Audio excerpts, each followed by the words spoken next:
Bonjour à toutes et à tous et bienvenue à mon point de marché. Yoav Nizar, très heureux de vous retrouver en ce mardi 15 août 2017.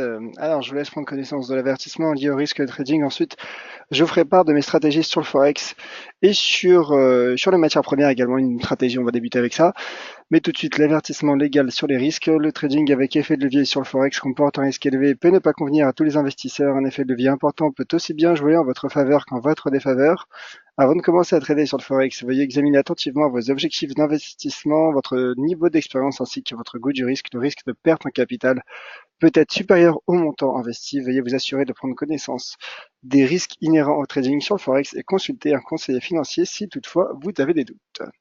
Alors, merci mon cher Gilles et Luc qui me confirment que le son image fonctionne bien. Alors, on va débuter, comme je vous l'ai expliqué, avec une des stratégies sur laquelle j'ai une conviction forte, et c'est sur le cours de l'once d'or. Alors, l'once d'or, en effet, s'est replié sous cette résistance à 1295 $. Cette résistance finalement solide qui apparaît également en données donc hebdomadaires. Et le marché, comme vous voyez, retombe malgré d'ailleurs de bonnes statistiques parues aux États-Unis, puisque comme vous le savez, les ventes au détail viennent de tomber, elles sont supérieures aux attentes du consensus, puisqu'elles ont progressé le mois dernier de 0,6%.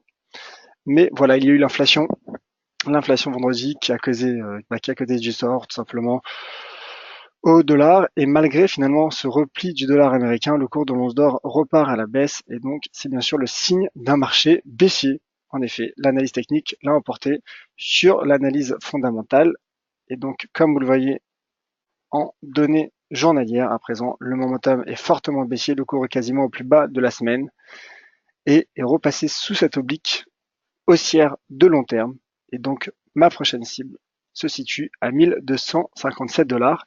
Et en cas de cassure, bien sûr, les prochains niveaux à surveiller seront 1242 $, donc deuxième cible. Et enfin, troisième cible, un retour à 1214 $, qui est tout simplement le support. Le support, puisque comme vous le savez, le cours de l'once d'or fluctue à l'intérieur d'un range entre les 1214 et 1295 $ depuis maintenant, depuis 3-4 mois, depuis le mois de mars. Donc stratégie de trading range, tout simplement. Donc conviction forte baissière sur le cours de l'once d'or, qui pourrait selon moi atteindre les 1257 $. Bien sûr, ce scénario serait invalidé en cas de sortie par le haut ou par le bas de ce rectangle. On analysera ça bien sûr dans les prochaines séances. Voilà donc pour le cours de l'once d'or. On va passer directement à présent sur le cours de l'euro-dollar. On repasse sur le Forex. Et l'euro-dollar qui est reparti à la baisse. Alors en effet, hier, je l'ai expliqué à l'intérieur de mon article, en effet, j'étais haussier sur, tout simplement, je pensais que le pullback sur les 1,18 165 allait se poursuivre en direction de cette résistance à 1,1890, mais finalement, il y a eu un retournement et un retracement à 100% de cette impulsion, de cette jambe haussière sur le taux de change euro-dollar, qui est en train de casser le seuil à 1,1715 $. Et cela fait suite également donc à ces ventes au détail qui ont battu les attentes du consensus. Donc on va en rebond du dollar américain, à court terme bien sûr, puisque nous sommes en données 4 heures, alors qui ne remet toutefois pas encore en cause toute cette tendance haussière de long terme sur l'euro-dollar. Mais voilà, lorsqu'on regarde en données journalières, un support est en train d'être cassé. Donc en effet, je parlais des 1,1715 qui est le point haut, qui est un point haut pluriannuel, un point haut de l'année 2015. Et comme vous le voyez en données journalières, donc il y a ce niveau de support également donc proche d'un 1,1715 qui est à 1,1750 $, qui est en train d'être cassé. Alors certes, la bougie journalière n'est pas clôturée, donc le niveau de support n'est pas encore cassé, mais en tout cas l'euro-dollar, la cassure plutôt est en bonne voie. Voilà. Donc pour le moment, mon scénario haussier sur l'euro-dollar est invalidé. On suivra cela bien sûr à la clôture et j'en parlerai bien sûr tout au long de la semaine dans mes webinaires et à l'intérieur de mes articles euro-dollar. D'ailleurs, au passage, je ne serais pas surpris que l'euro-dollar tienne en données journalières les 1,1715, puisqu'on voit que finalement le RSI pour le moment ne pénètre pas en zone de survente et on voit donc un ralentissement du momentum et le marché qui pourrait donc corriger et tenir les 1,1715. Voilà donc pour l'euro-dollar. On passe au GBP-USD, on passe à la livre sterling, GBP-USD et euro-GBP. Livre sterling qui est en difficulté, affaibli notamment donc ce matin par les chiffres de l'inflation au Royaume-Uni. L'inflation est ressortie stable, mais inférieure aux attentes du consensus. L'inflation globale donc a progressé de 2,6% le mois dernier, alors que l'inflation core, donc qui ne prend en compte ni les prix énergétiques ni les produits alimentaires, est ressortie à 2,4%, donc inférieure aux attentes du consensus, et la livre sterling qui repart à la baisse, notamment face à un dollar américain qui rebondit. Et donc, mes cibles, prochaines cibles sur le GBP-USD 1,2730, cassure d'ailleurs, confirmation de cette cassure, de cette droite de tendance haussière formée en données hebdomadaires. Et donc, le marché se rapproche de ce niveau de support à 1,2730 qui est un niveau de support hebdomadaire. Voici mon graphique hebdomadaire.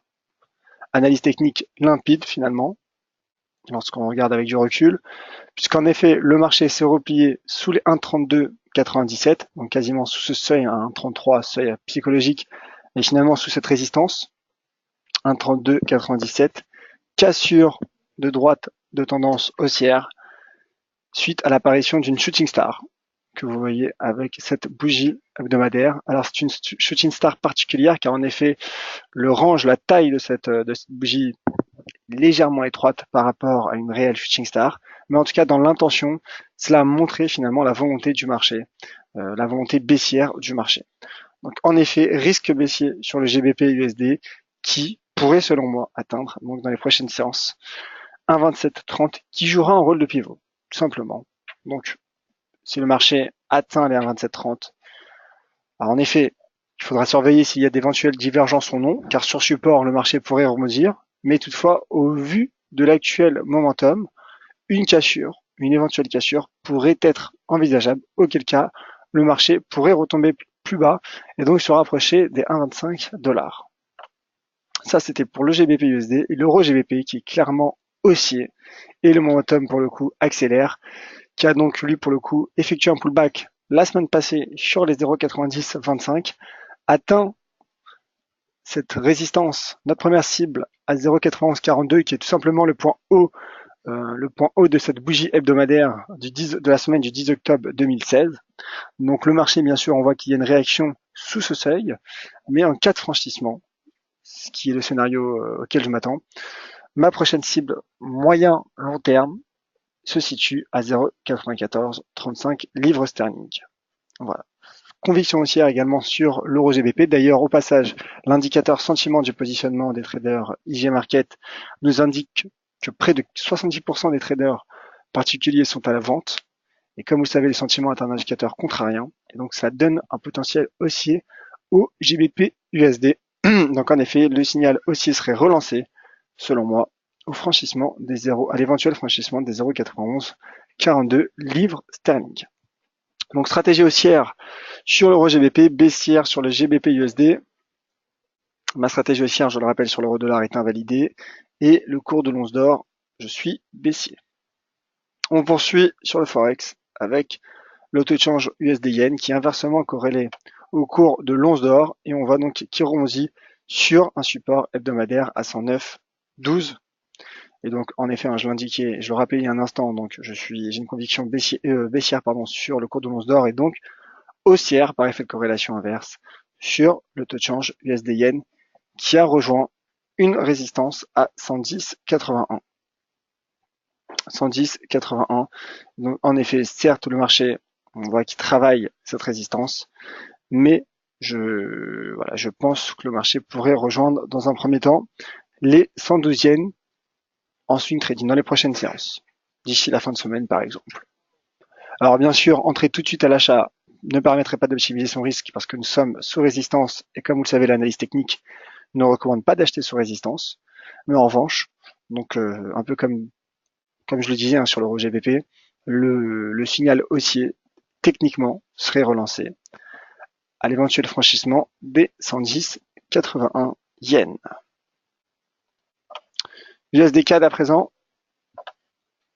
L'USD CAD qui est affaibli par le repli du cours du pétrole. Le cours du pétrole, en tout cas pour le WTI, qui ne parvient pas à franchir le seuil à 50 dollars le baril. Et donc le taux de change USD CAD qui a retrouvé cette résistance à 1,2780. Forte remontée du taux de change USD CAD qui lui également travaille un pivot, une résistance et qui pourrait poursuivre sa hausse. Finalement, logiquement, puisque le dollar, on le voit à court terme, rebondit, mais c'est surtout l'USD CAD qui retrace. L'USD CAD qui retrace à la baisse après finalement 3 mois de hausse 3 mois de baisse consécutive pour le taux de change USD CAD, donc de hausse pour le dollar canadien. Le dollar canadien donc qui retrace et qui est vendu. Le marché en effet qui est vendu, alors que pourtant le mois dernier, il bénéficiait donc du relèvement de taux de la Banque du Canada, relèvement de taux de 25 points de base. Mais voilà, le marché a tenu et rebondi sur ce niveau de support à 24,38 et pour le moment poursuit tranquillement son retracement. Poursuit son retracement et donc en effet au franchissement qui est le scénario auquel je m'attends, un retour sur une résistance, sur cette résistance. Beau seuil d'inversion de polarité à 1,3118 me paraît envisageable à moyen terme, dans les prochaines semaines. Au franchissement bien sûr, à l'éventuel franchissement. Donc je le répète, des 1,2780 dollars canadiens. Les dollars aux antipodes, donc AUD-USD et NZD-USD qui retracent, l'AUD-USD qui repart à la baisse et qui prend la de cette ancienne solide résistance de long terme à 0,7725 qui pourrait effectuer un pullback.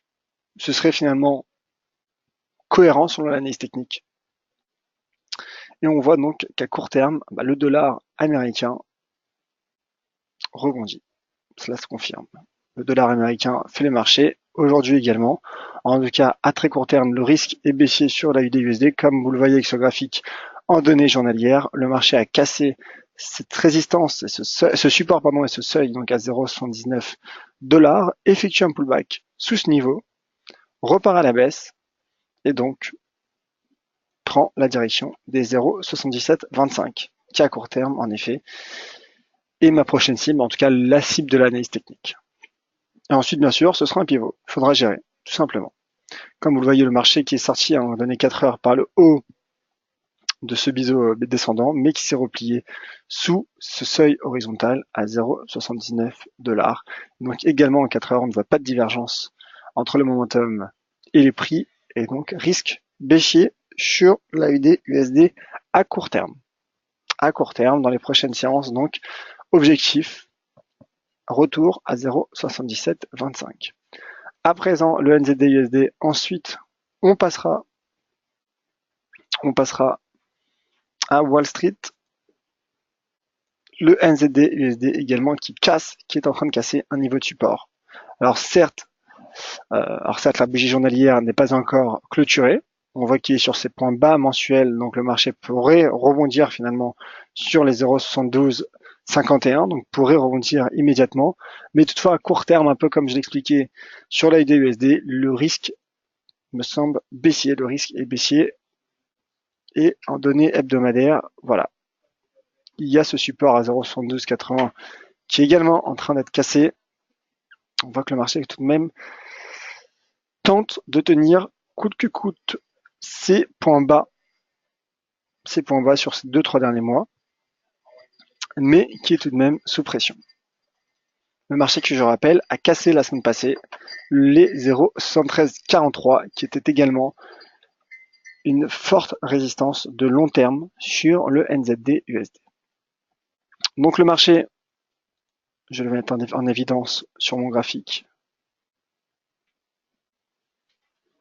est sur un ultime niveau de support qui est finalement le dernier garant d'un rebond sur le NZD USD. Donc en effet, en cas de cassure, le marché pourrait retomber et se rapprocher donc des 0,70 dollars en cas de cassure et donc d'accentuation de la baisse. Voilà pour le NZD USD. Je vais passer donc sur Wall Street. Je vois qu'il y a quelques questions. N'hésitez pas donc si vous en avez d'autres, si vous souhaitez tout simplement connaître mon avis sur un actif, faites-le moi savoir sur le chat. Le Dow Jones qui repart à la hausse, comme vous le voyez avec ce graphique hebdomadaire intéressant car en effet le marché travaille le seuil symbolique à 22 000 points. Je déplace cette ligne horizontale simplement pour mettre en évidence ce support 21 837 points en données hebdomadaires. Donc à court terme, le marché, on le voit, travaille les 29 100 points quasiment. Donc pour y avoir un range, formation d'un range en cours. Donc le signal haussier serait relancé à l'éventuelle cassure de ce point haut effectué donc la semaine passée, à 22 179 points. Pour le moment, on voit que le marché se stabilise sur un mouvement plutôt latéral, bien que la tendance de moyen long terme reste haussière. Donc, je maintiens ma conviction haussière de moyen terme, moyen long terme sur le Dow Jones, mais toutefois à court terme, comme je l'expliquais donc, le signal haussier serait relancé au franchissement de ce point haut hebdomadaire effectué la semaine passée à 22 180 points. Voilà pour le Dow Jones. D'ailleurs, comme vous le voyez, l'indicateur de momentum RSI se maintient au-dessus de la borne 70. Il se maintient en zone de surachat, symbole d'un marché haussier. Et comme vous le voyez, la tendance est clairement haussière. Sur le Dow Jones qui tient et qui a rebondi immédiatement, regardez, vous le voyez également à 4 heures, sur son premier support à 21 837 points. Donc de bon augure pour le Dow Jones. On passe au S&P 500.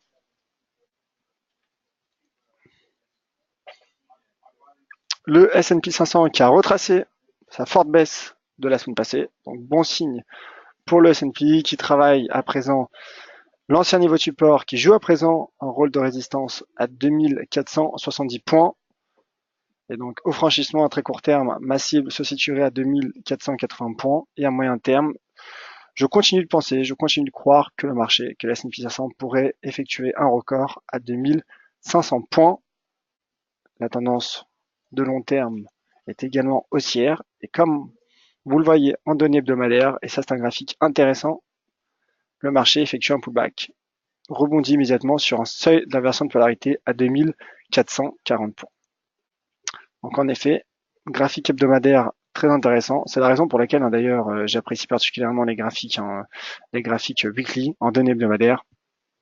Donc en effet, le marché qui après avoir franchi les 2440 points et s'être replié sous les 2500 points, rebondit immédiatement sur les 2440 points, ce qui montre l'importance de ce support hebdomadaire.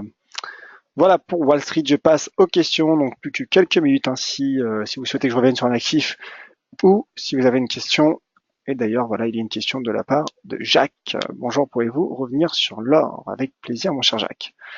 Alors l'or, en effet, conviction baissière, tout simplement trading range, entre les 1214 et 1295 dollars. Donc un trading range d'environ 90 dollars sur le cours de l'once d'or. Tout simplement, on voit qu'il y a eu finalement des données qui auraient pu être favorables au cours de l'once d'or, puisque je le rappelle, l'inflation a ralenti vendredi dernier. Les chiffres de l'inflation du mois de juillet ont ralenti vendredi dernier aux États-Unis. Et malgré cela, le cours de l'once d'or s'est replié tout juste sous cette résistance à 1295 dollars, puisqu'il a effectué un plus haut la semaine passée à 1292 dollars. Et on avait également un ralentissement du momentum. On va d'ailleurs regarder l'indicateur de momentum RSI qui se stabilise entre les 42 et les 62, qui est également à l'intérieur d'un range, et qui lui également se replie sur la partie supérieure de ce range à l'image des marchés. Donc il y a une convergence, et c'est la raison pour laquelle ma cible à court terme, donc dans les prochaines séances, se situe à 1257 dollars. Alors je vous avoue tout de même d'être étonné par la rapidité du repli du cours. Je pense en effet que le marché allait échouer sous les 1295, mais peut-être pas retomber en l'espace de 2 séances sous les 1270 $. Donc ça confirme en tout cas le risque baissier à court terme sur le cours de l'once d'or. Donc voici sur ce graphique en données journalières mes prochaines cibles. Donc 1257 c'est la prochaine. C'est pas fait, mais bon, le marché s'en rapproche. Ensuite 1242 $. Et puis si la baisse se poursuit, ce qui est possible puisque, donc je le rappelle, il y a un trading range que vous pouvez donc constater également en données journalières, et ce depuis la séance du 15 mars dernier. Et donc le marché pourrait donc se maintenir à l'intérieur de ce trading range, de ce rectangle technique, et retrouver la partie inférieure à 1214 $. Voilà donc pour le cours de l'once d'or, et avec plaisir, mes chers Jacques, Luc, Jamal, Gilles et tous les autres d'ailleurs. Vous avez été nombreux à me saluer. Bonjour à toutes et à tous. D'ailleurs, tous ceux qui viennent de nous rejoindre pour les retardataires. Alors, plus de questions visiblement sur le chat. Merci à tous d'avoir été présents en ce jour férié, en ce mardi 15 août 2017. On se retrouve donc jeudi de vive voix à 14h30. Je rappelle que demain, comme chaque mercredi, c'est le nouveau rendez-vous que nous avons lancé avec Valentin pour DailyFX France. Il y aura donc un webinaire spécial sur les crypto-monnaies, donc à 17h. Je vous attends nombreux. Je posterai le lien d'inscription sur Twitter, mais vous pouvez le retrouver sur les calendriers des séminaires en ligne sur dailyfx.com/français. Et bien sûr, d'ici là, je vous attends tout de suite sur les réseaux sociaux et sur Twitter, @yoavnizar. D'ailleurs, vous êtes de plus en plus nombreux, comme chaque jour, à me solliciter sur Twitter. Donc n'hésitez pas, sachez que ça me fait énormément plaisir. Merci à tous, c'était Yoav Nizar pour DailyFX France. À demain 17h et jeudi 14h30 de vive voix. Je vous attends nombreux. Au revoir.